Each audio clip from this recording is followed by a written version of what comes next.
Batiin ko lang ng advance happy birthday yung aming dating PWD secretary at nanay ng ating PWD member na si Princess Recamara o si DJ Recamara. So, advance happy birthday kay Ate Minerva Linga Recamara. So, Ate Eva, alam ko sa November 21 pa yung birthday mo. So, mauna na akong bumati kasi baka makalimutan ko.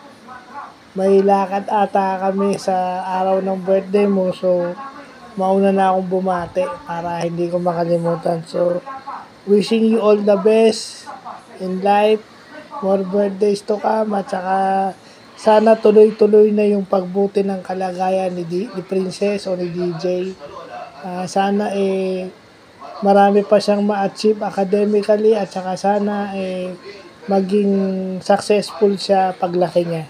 At saka syempre pag naging successful siya, successful ka na rin kayong dalawa ni Kuya Dennis. So, advance happy birthday and God bless.